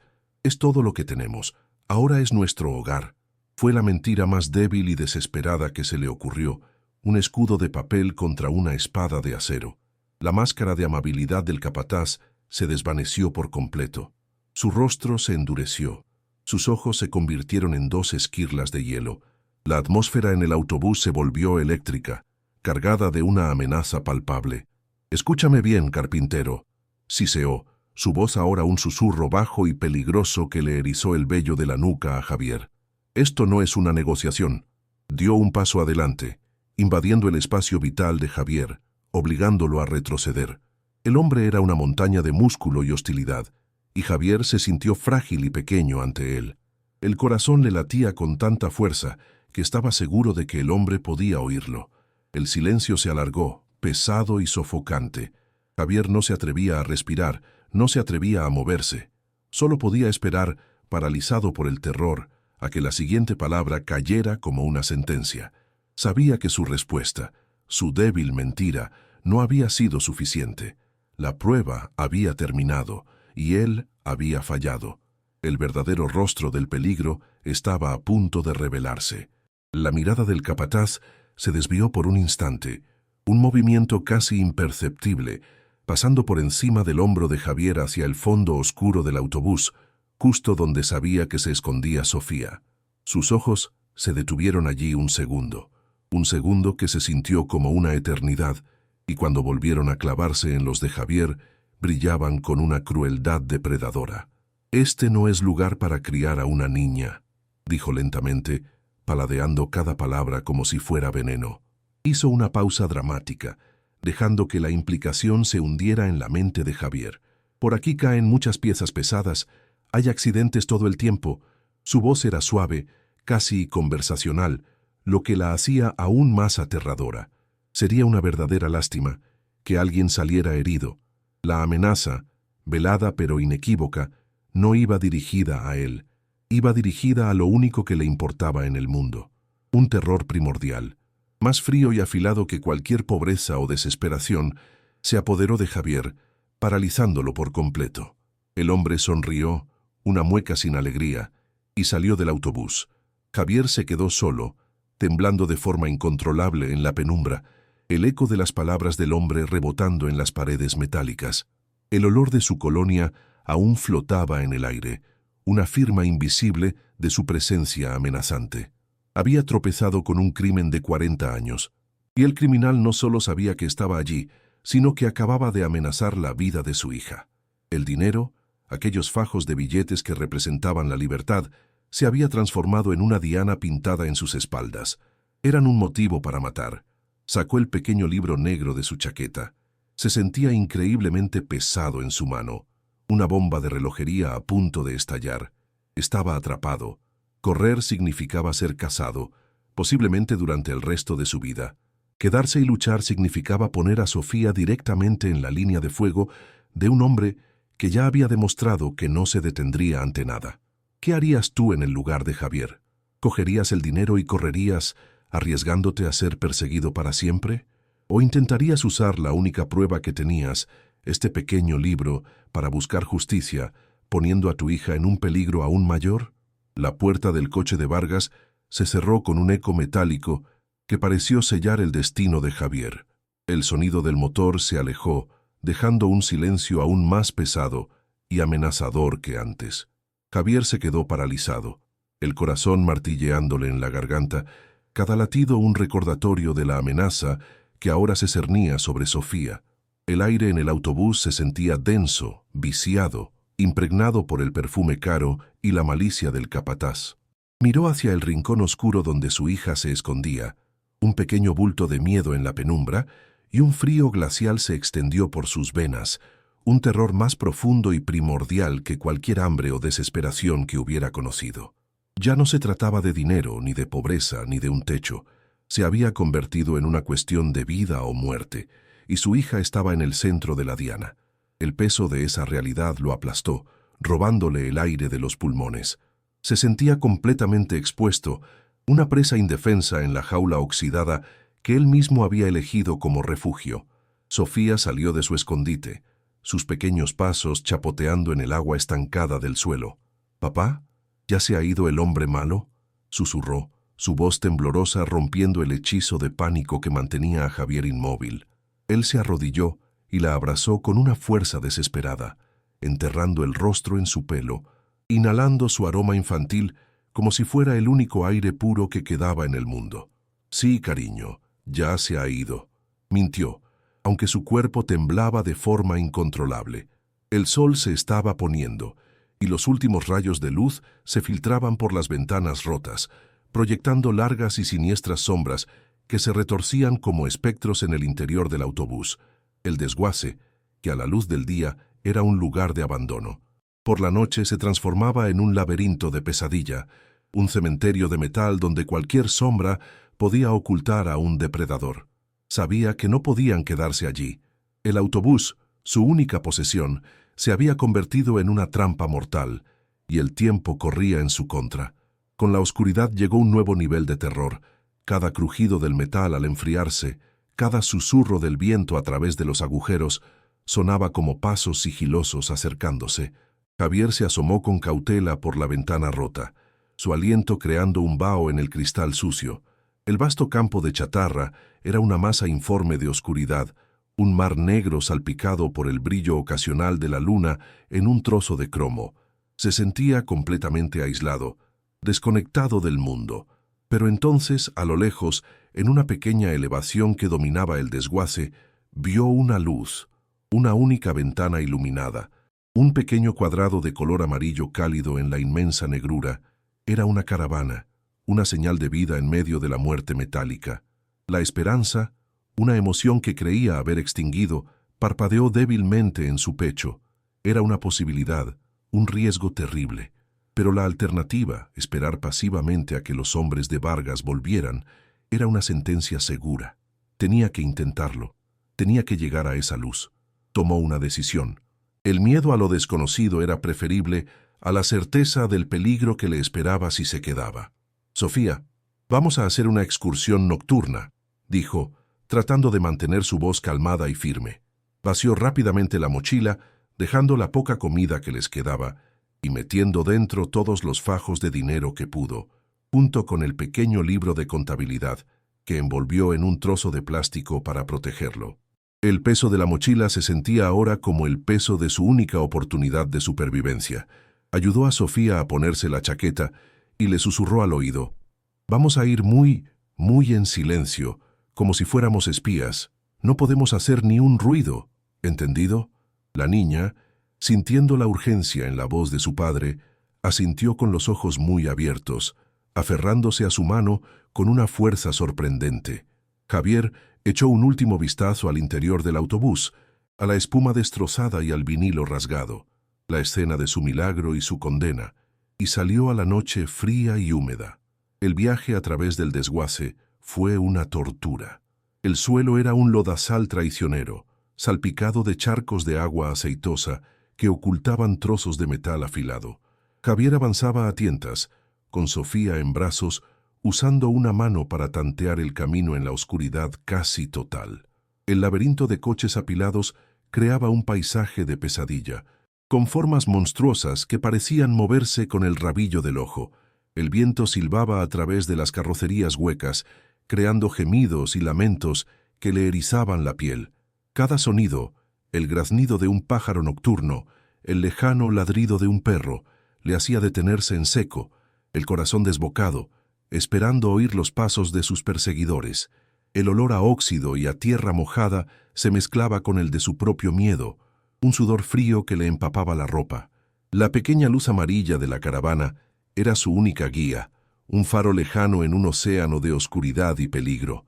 Cada paso era una oración silenciosa, una súplica para no ser descubierto. Finalmente, tras lo que pareció una eternidad, llegaron al pie de la pequeña colina donde se asentaba la caravana.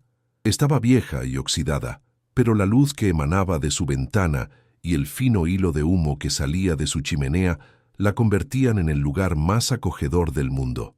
Una docena de gatos de aspecto salvaje merodeaban por los alrededores, observándolos con ojos brillantes y desconfiados. Javier subió los 3 escalones de madera que llevaban a la puerta y, con el corazón en la garganta, llamó suavemente. «Hola, ¿hay alguien?», dijo. Su voz apenas un susurro. Los segundos de silencio que siguieron fueron insoportables. Podía oír su propio pulso martilleando en sus oídos. Estaba a punto de darse la vuelta cuando oyó el sonido de un cerrojo al descorrerse. La puerta se abrió unos centímetros, y un rostro arrugado y curtido, enmarcado por una mata de pelo blanco y revuelto, se asomó por la rendija. Unos ojos azules, agudos y desconfiados, lo escrutaron de arriba abajo. El hombre era viejo, probablemente octogenario, y vestía un mono de trabajo manchado de grasa sobre una camisa de franela. Sostenía una pesada llave inglesa en una mano, no como una herramienta, sino como un arma. «¿Qué quieres?», preguntó, su voz áspera como el papel de lija. Javier, sintiendo la desesperación apoderarse de él, no perdió el tiempo. «Por favor, señor, mi hija y yo estamos en problemas. Compré ese viejo autobús azul de ahí abajo», dijo, señalando hacia la oscuridad. «Y el dueño de este sitio, un tal Ricardo Vargas, me ha amenazado. Ha amenazado a mi hija». La mención del nombre de Vargas hizo que los ojos del anciano se entrecerraran. Vio la expresión de pánico genuino en el rostro de Javier, y su mirada se desvió hacia Sofía, que se escondía detrás de las piernas de su padre, temblando. Tras un largo momento de deliberación, el anciano suspiró, un sonido cansado y resignado. «Entrad, rápido», dijo, abriendo la puerta por completo. y cerradla detrás de vosotros. El interior de la caravana era el polo opuesto del caos exterior. Estaba impecablemente limpio y ordenado, cada herramienta colgada en su lugar, cada superficie libre de polvo. Olía a café recién hecho, a aceite de motor y a madera vieja. Era el santuario de un hombre que había pasado toda su vida imponiendo orden en un mundo de entropía. El anciano les indicó que se sentaran en un pequeño sofá. «Me llamo Héctor», dijo, mientras ponía a calentar un poco de leche en un hornillo. No hizo más preguntas de inmediato. Simplemente observó a Javier con una intensidad que lo incomodaba. Javier, por su parte, sentía una mezcla de alivio y ansiedad. Estaban a salvo, por el momento, pero había llevado sus problemas a la puerta de un extraño. Un extraño que, al parecer, conocía muy bien el nombre de Ricardo Vargas. Esperó, sintiendo el calor de la pequeña estufa en su rostro, mientras Héctor preparaba 2 tazas de leche caliente para él y para Sofía. El simple gesto de amabilidad era tan inesperado que a Javier se le hizo un nudo en la garganta. Héctor le tendió una taza a Javier y se sentó frente a él, en un viejo sillón de orejas. Tomó un sorbo de su propio café, sus ojos nunca apartándose del rostro de Javier. «¿Así que has tenido un encontronazo con don Ricardo?», dijo finalmente, la palabra «don» cargada de un sarcasmo amargo. «No eres el primero, y me temo que no serás el último. Ese hombre es el diablo con piel de cordero. Lleva 40 años siendo el rey de este basurero, y cree que todo lo que hay en él le pertenece». Javier asintió, sintiendo que por fin podía respirar. «Me ofreció dinero por el autobús. Cuando me negué amenazó a mi hija. Dijo que los accidentes ocurren». Héctor asintió lentamente, como si estuviera escuchando una historia que ya conocía. Ese es su estilo. Siempre lo ha sido. Pero dime, ¿por qué tanto interés en un montón de chatarra oxidada? Ese autobús lleva aquí desde que yo era joven. Nadie lo ha querido nunca. ¿Por qué ahora? ¿Por qué tú? La pregunta era directa, y Javier supo que no podía mentir. La confianza que Héctor le inspiraba, su odio palpable hacia Vargas, le dio el valor para contar la verdad. Sacó el pequeño libro de contabilidad de la mochila y lo puso sobre la mesa, entre las 2 tazas. «Por esto», dijo en voz baja, «lo encontré dentro de un asiento, junto con esto, Mao». Abrió la cremallera de la mochila lo suficiente para que Héctor pudiera ver los fajos de billetes. Los ojos del anciano se abrieron de par en par, pero no por la codicia, sino por una conmoción que parecía venir de un lugar muy profundo. Ignoró el dinero y tomó el libro con manos temblorosas. Se puso unas gafas de montura gruesa que colgaban de su cuello y abrió la primera página. Sus dedos, manchados de grasa y callosos por una vida de trabajo, recorrieron las líneas de la caligrafía ordenada. Javier observó cómo el rostro de Héctor se transformaba, pasando del asombro a una tristeza infinita y finalmente a una furia fría y silenciosa. El anciano levantó la vista y sus ojos azules brillaban con lágrimas no derramadas. «Lo sabía», susurró, su voz rota por la emoción. «Siempre lo supe». Miró por la ventana, hacia la silueta oscura del autobús en la lejanía. Ese no es un autobús cualquiera. Ese era el autobús de Miguel. Javier frunció el ceño. «¿Miguel?», Héctor asintió, perdido en sus recuerdos. «Miguel era mi mejor amigo. Él era el conductor, un buen hombre, un hombre honesto atrapado en un mal lugar. La última semana que lo vi, estaba aterrorizado. Me dijo que Vargas, su jefe, lo estaba obligando a hacer un último viaje, un trabajo sucio. Tenía que llevar algo a través de la frontera. Miguel no quería hacerlo, temía por su vida. Me dijo que si algo le pasaba, que supiera que Vargas era el responsable». La revelación cayó sobre Javier con el peso de una lápida. El libro no era de Vargas, era de Miguel. Miguel era el contable, el hombre que había registrado los crímenes de su jefe, probablemente como una póliza de seguro que nunca pudo usar. De repente, la historia tenía un protagonista, una víctima con nombre y rostro. Héctor cerró el libro de contabilidad con un gesto reverente. Miguel desapareció esa misma semana. Nadie volvió a saber de él. Unos días después, una grúa trajo el autobús. Averiado, decían. Vargas se encargó de que lo arrinconaran en el lugar más alejado del desguace y ordenó que nadie lo tocara. Durante 40 años he visto ese autobús desde mi ventana, preguntándome qué pasó realmente esa noche, preguntándome dónde estaba mi amigo. La voz de Héctor se quebró. Se levantó y caminó hacia la ventana, su silueta recortada contra el resplandor de la luna. Vargas dijo que Miguel simplemente se había ido, que probablemente había robado algo y había huido. Nadie lo creyó, pero nadie se atrevió a decir nada.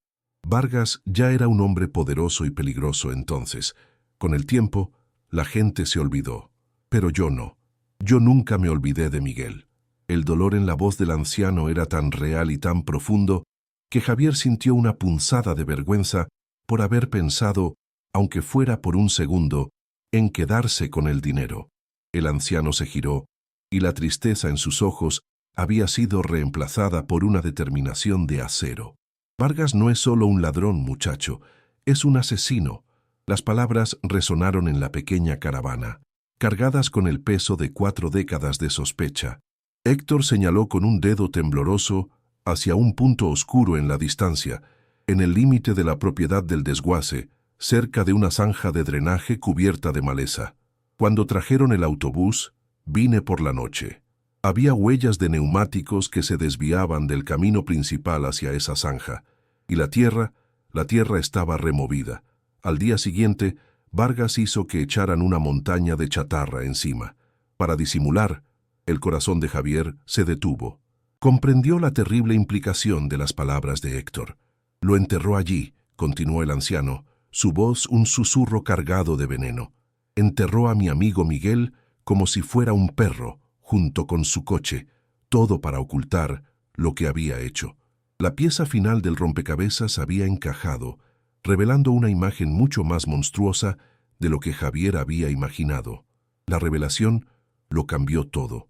El miedo de Javier, antes una emoción paralizante, comenzó a transformarse en algo diferente, una ira fría y una determinación sombría.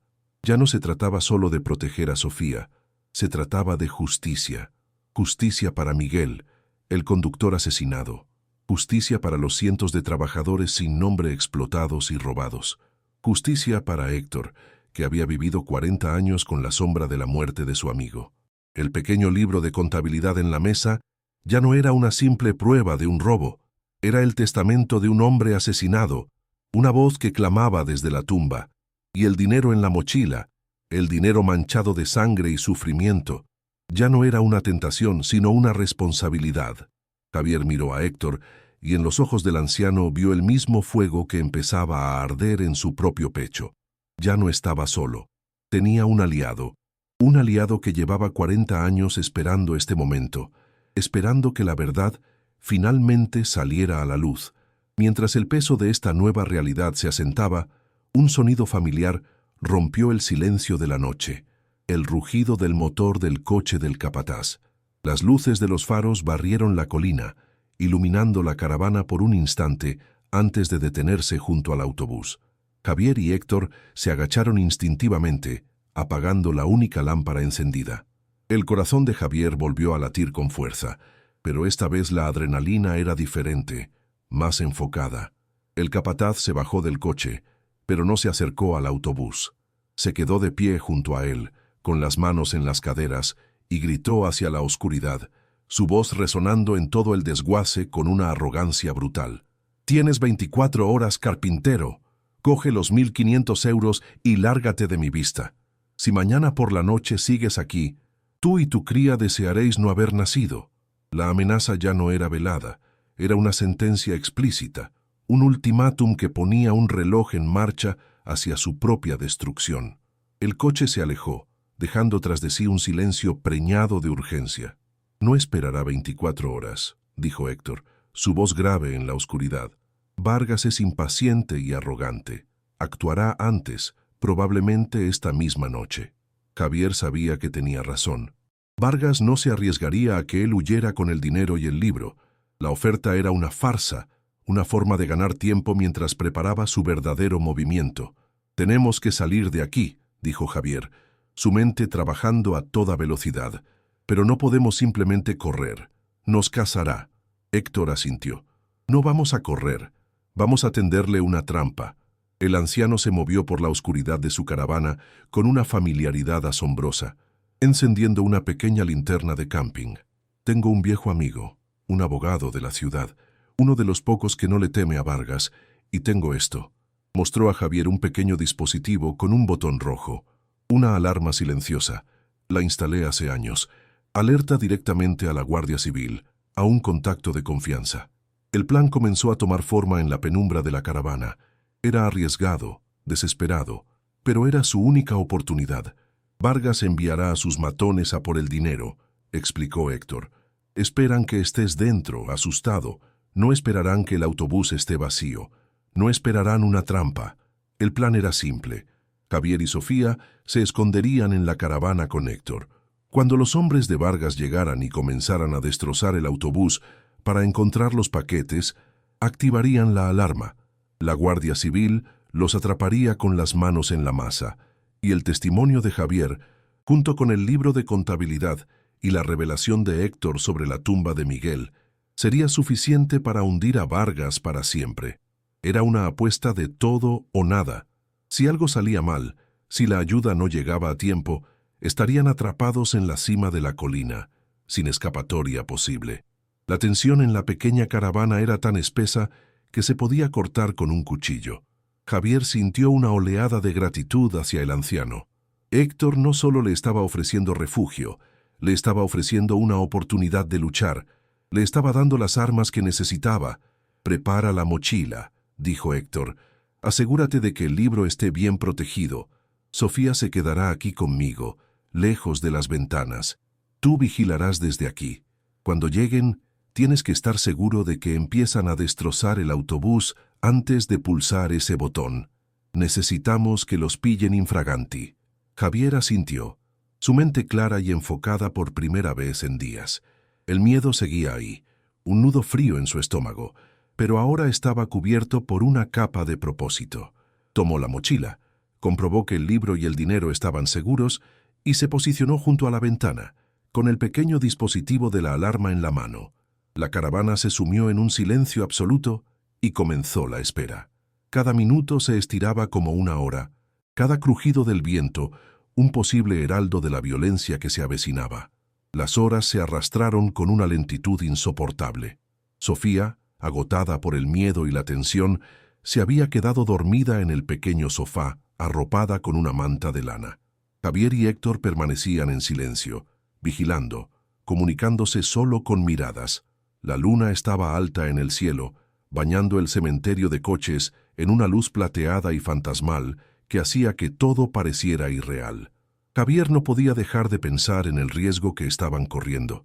Estaba poniendo su fe y la vida de su hija en manos de un anciano que acababa de conocer y en una alarma silenciosa que podría no funcionar. Pero entonces miraba a Héctor, a la determinación grabada en las arrugas de su rostro, y sabía que no tenía otra opción. Este era el único camino.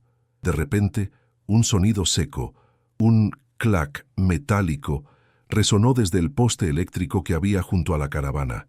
Todas las luces se apagaron. La estufa eléctrica se silenció. El poder había sido cortado. Estaban sumidos en la más completa oscuridad.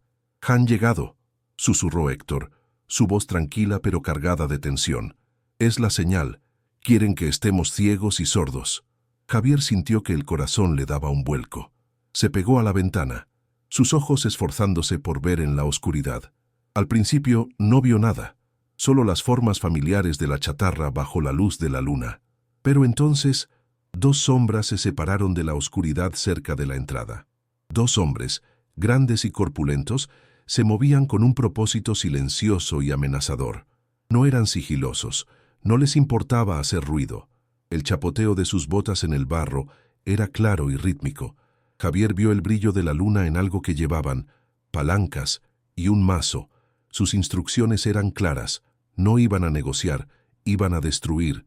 Un sudor frío recorrió la espalda de Javier mientras observaba a las dos figuras acercarse inexorablemente al autobús, su refugio profanado, el escenario de su inminente confrontación. El pulgar de Javier se posó sobre el botón rojo de la alarma. Los dos matones llegaron al autobús. No dudaron ni un segundo. Javier oyó sus voces bajas y ásperas, palabras que el viento trajo hasta la colina. El jefe dijo que cojamos los paquetes y quememos el resto. Luego, el primer golpe. Un sonido brutal, el estruendo del metal del mazo chocando contra el lateral del autobús, que resonó en todo el desguace como un trueno. Le siguió el sonido agudo y chirriante de una palanca forzando la puerta. Otro golpe, y otro. Estaban destrozando el autobús, desgarrándolo metódicamente en su búsqueda del dinero. Javier sintió una extraña mezcla de ira y alivio. Estaban cayendo en la trampa. Era el momento. Miró a Héctor, que asintió solemnemente en la oscuridad. Pero justo cuando Javier iba a pulsar el botón, una nueva idea, más arriesgada y audaz, se apoderó de su mente. No era suficiente con que los atraparan. Necesitaba asegurarse de que Vargas no pudiera negar su implicación. Necesitaba estar allí. No, susurró Javier a Héctor. Tengo que bajar. Si me ven huir del autobús, Vargas no podrá decir que yo lo dejé allí. No podrá inventarse una historia. La policía tiene que encontrarme escapando de ellos, con el dinero y el libro. Héctor lo miró, sus ojos brillando en la oscuridad. Era una locura, era increíblemente peligroso, pero entendió la lógica. «Ten cuidado, muchacho», dijo el anciano, poniendo una mano en su hombro. «Lleva a la niña. No la dejes aquí sola si algo sale mal». Javier asintió. Despertó a Sofía con suavidad. «Cariño, vamos a jugar a las carreras. Tenemos que correr muy rápido y no mirar atrás», le susurró. Le colgó la mochila a la espalda, sintiendo el peso de su futuro, y cogió a Sofía en brazos. Abrió la puerta de la caravana con un cuidado infinito, y juntos se deslizaron hacia la noche, hacia el corazón del peligro, mientras los sonidos de la destrucción se hacían cada vez más fuertes, cada golpe un latido hacia el clímax de su pesadilla. Se deslizaron por la ladera de la colina, manteniéndose en las sombras hasta llegar de nuevo al laberinto de chatarra. El estruendo proveniente del autobús era ahora ensordecedor. El sonido de cristales rompiéndose, de metal siendo arrancado. Los hombres de Vargas estaban trabajando con una furia destructiva. Javier se agazapó detrás de un viejo tractor oxidado a unos 20 metros del autobús. Podía ver sus siluetas moviéndose dentro y fuera, arrancando los asientos, lanzando la espuma por los aires. Estaban cerca de encontrar los paquetes. El corazón de Javier latía con una violencia que amenazaba con romperle las costillas. Abrazó a Sofía con fuerza, susurrándole que todo iba a salir bien, aunque su propia voz temblaba. Este era el punto de no retorno. Sacó el dispositivo de la alarma. Su pulgar rozó el botón rojo. Era el momento de saltar al vacío. Respiró hondo, el aire frío quemándole los pulmones, y se preparó para la carrera de su vida. «Aquí hay uno», gritó uno de los matones desde el interior del autobús. Javier vio cómo lanzaba uno de los paquetes envueltos en tela encerada al suelo. El otro hombre se unió a él, y juntos empezaron a arrancar los asientos con una nueva urgencia. Habían encontrado el tesoro. Era ahora o nunca. Con un último vistazo a la caravana de Héctor en la colina, Javier apretó el botón de la alarma silenciosa. No hubo sonido, no hubo confirmación, solo la fe ciega en que la ayuda estaba en camino. Entonces se puso de pie. Gritó, su voz sonando extrañamente fuerte en la noche. Las dos figuras dentro del autobús se congelaron. Se giraron hacia él, sus rostros apenas visibles en la penumbra. Por un instante, nadie se movió. El único sonido era el silbido del viento. Luego, con un grito de rabia, uno de los hombres saltó fuera del autobús y empezó a correr hacia él. La persecución había comenzado. Javier se dio la vuelta y echó a correr, con Sofía en brazos, a través del oscuro laberinto de metal. Corrió como nunca antes había corrido. La adrenalina anulaba el dolor en sus pulmones y el peso de Sofía en sus brazos. Zigzagueaba entre montañas de coches oxidados, saltando sobre piezas de motor y neumáticos viejos. Detrás de él, oía los gritos furiosos de los dos hombres y el sonido de sus pesadas botas persiguiéndolo, cada vez más cerca. No se atrevía a mirar atrás.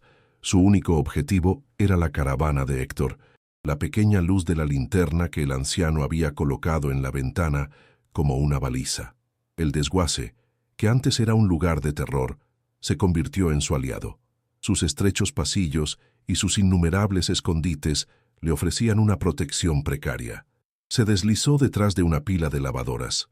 Contuvo la respiración mientras sus perseguidores pasaban corriendo y luego continuó su huida desesperada.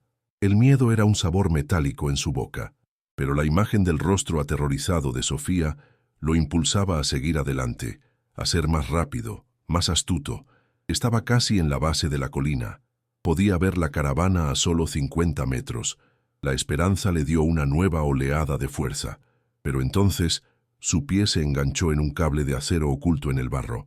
Cayó de bruces, girando en el último segundo para proteger a Sofía con su propio cuerpo. El impacto le sacó el aire de los pulmones, y el dolor le estalló en el hombro. La mochila se deslizó y cayó a su lado, con la cremallera abierta, revelando los fajos de dinero. «¡Ahí está!», gritó uno de los hombres.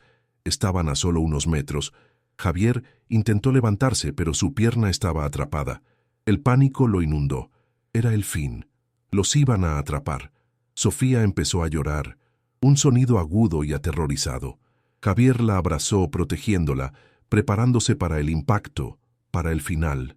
Cerró los ojos, esperando el golpe que acabaría con todo. El rostro de su esposa apareció en su mente, una visión fugaz de un tiempo más feliz, un mundo que ya no existía. Pero el golpe nunca llegó.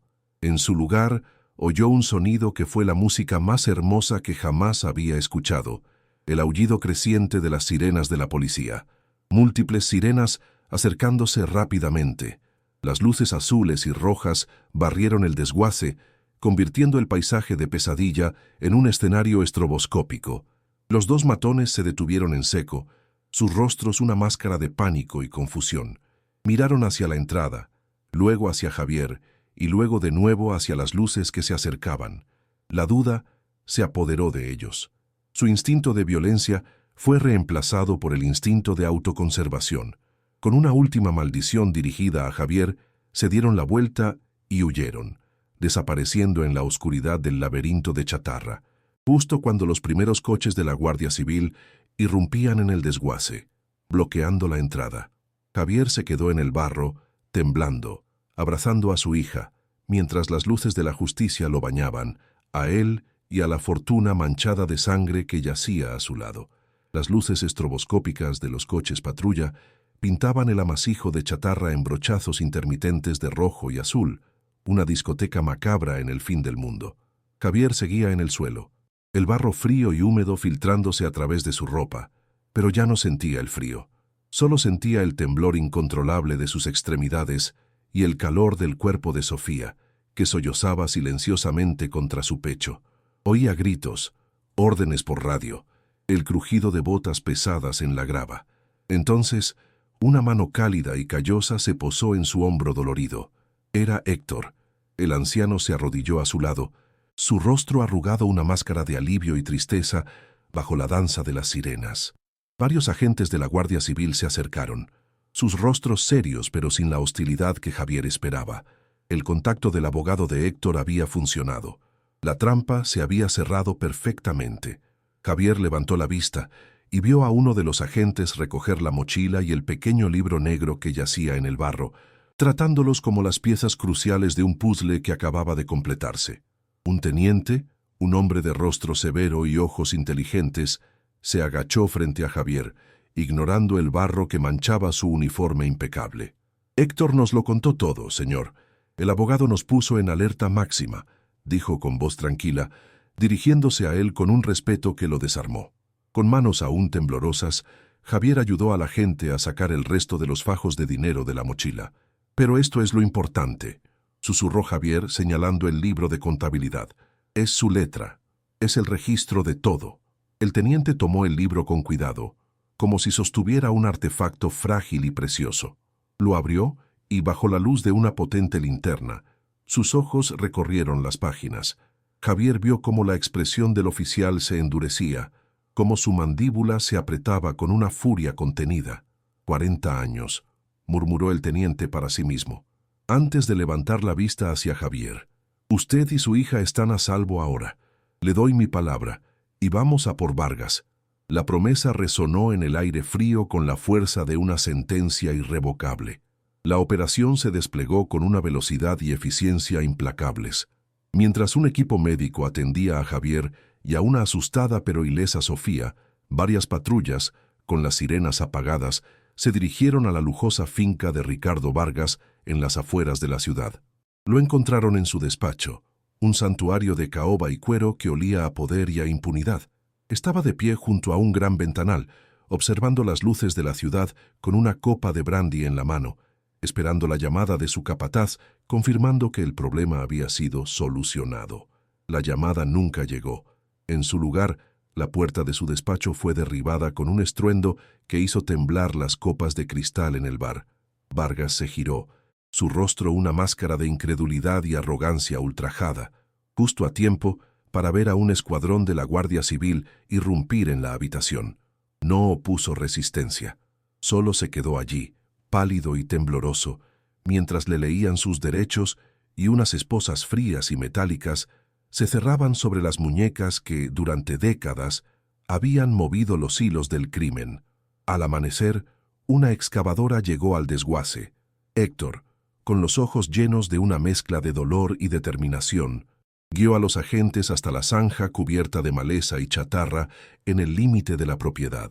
El sonido del motor de la máquina era un rugido de retribución que rompía el silencio de la mañana. La pala metálica mordió la tierra con una fuerza brutal, removiendo décadas de olvido. Primero apareció la chatarra que Vargas había amontonado para ocultar su crimen. Luego, la tierra húmeda y compacta. Y finalmente, la pala golpeó algo metálico. Un silencio tenso cayó sobre todos los presentes.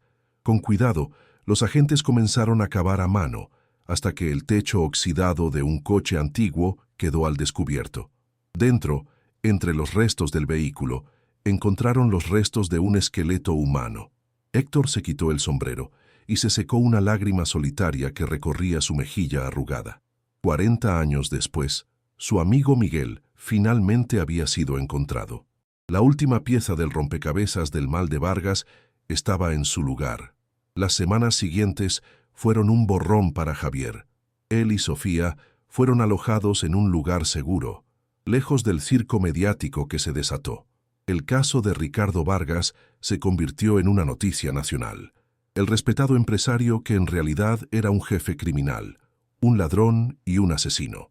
El libro de contabilidad de Miguel, junto con el testimonio de Héctor y el descubrimiento de los restos, formaron un caso irrefutable.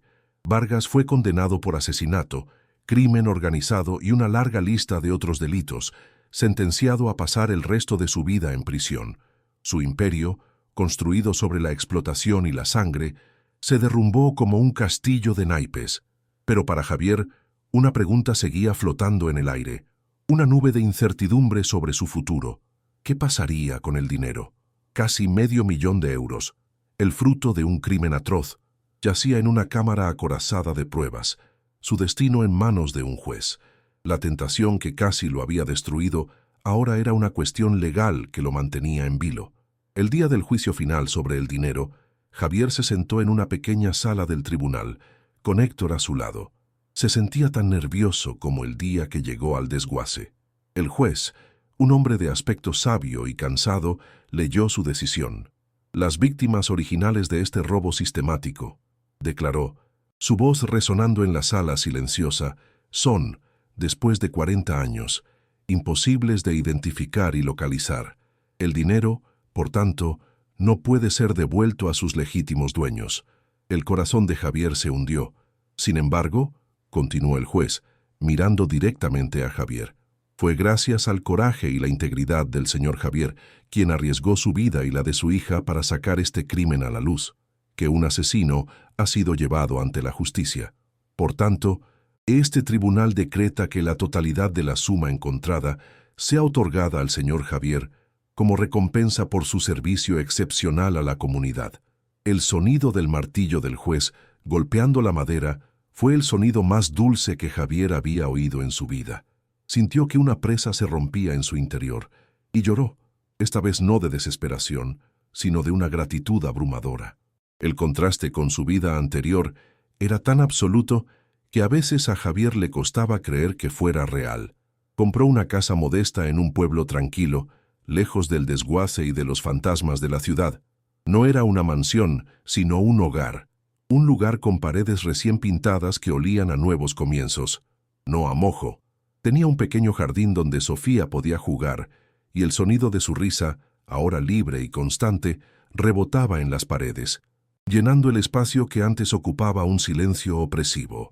La primera noche que durmieron allí, Javier se sentó en el suelo de madera maciza, sintiendo su solidez bajo él, y simplemente escuchó. No había sirenas, ni el goteo de una gotera, ni el zumbido ansioso de sus propios pensamientos, solo el sonido suave de la respiración de Sofía, durmiendo plácidamente en su propia habitación, en su propia cama. Sintió una paz tan profunda y completa que le pareció un estado de gracia, el final de un exilio que había durado toda una vida. Había encontrado, por fin, un puerto seguro. Con una parte del dinero, Javier montó el taller de carpintería que siempre había soñado.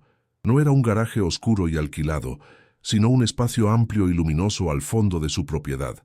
El olor a serrín fresco y a barniz reemplazó al hedor a óxido y podredumbre de sus recuerdos. Compró herramientas nuevas, máquinas cuyo zumbido preciso y potente era una música para sus oídos. Sus manos, que en su desesperación se habían sentido inútiles y débiles, volvieron a la vida. El tacto de la madera lisa y pulida bajo sus dedos era una terapia, un recordatorio de que podía crear belleza y orden a partir del caos. La gente del pueblo empezó a encargarle muebles, atraída por la calidad de su trabajo y la honestidad de su trato. Ya no era el hombre despedido y fracasado que contaba sus últimas monedas. Era un artesano respetado, un hombre que se ganaba la vida con la habilidad de sus manos y la fuerza de su carácter. Había recuperado no solo su sustento, sino también su dignidad. Una noche, varios meses después, Javier estaba en su nueva cocina. No era la cocina oscura de un piso a punto de ser desahuciado. Era un espacio cálido y luminoso, lleno del aroma de un estofado de ternera que burbujeaba lentamente en la olla. Oía el sonido rítmico de un cuchillo cortando verduras frescas sobre una tabla de madera, un sonido que contrastaba violentamente con el recuerdo del chasquido metálico de una cuchara contra una lata de sopa vacía. Sofía estaba sentada a la mesa de roble que él mismo había construido, dibujando con una caja de lápices de colores que contenía todos los tonos del arco iris. Cuando la cena estuvo lista, Javier le sirvió un plato hondo y humeante, lleno de carne, patatas y zanahorias. Ella lo miró y sonrió, una sonrisa radiante y feliz que iluminó toda la habitación. Mientras la observaba comer, con el apetito sano de una niña que no conoce el hambre, Javier sintió que las lágrimas silenciosas y calientes corrían por sus mejillas. Eran las mismas lágrimas que había derramado en el umbral del autobús, pero ahora no nacían de la desesperación, sino de la redención. Javier miraba a su hija, segura y feliz bajo el techo de su propio hogar, y supo que el viaje había terminado. La sombra del autobús oxidado, con su tesoro maldito y sus secretos sangrientos, se había desvanecido para siempre, reemplazada por la luz cálida de una vida reconstruida desde las cenizas. El fantasma de Ricardo Vargas estaba encerrado, y el espíritu de Miguel, el amigo olvidado por el mundo, pero no por Héctor, podía por fin descansar en paz. Javier había aprendido de la forma más dura que el dinero puede ser una maldición o una bendición, y que su verdadero valor no reside en su cantidad, sino en el propósito al que sirve. Historias como la de Javier demuestran que, a veces, la esperanza se esconde en los lugares más oscuros y que la justicia, aunque tarde, puede cambiarlo todo. ¿Qué otros secretos crees que yacen olvidados en los rincones del mundo, esperando a ser descubiertos? Si no quieres perderte ninguna de estas historias de misterio y superación que te dejarán sin aliento, suscríbete al canal y activa las notificaciones.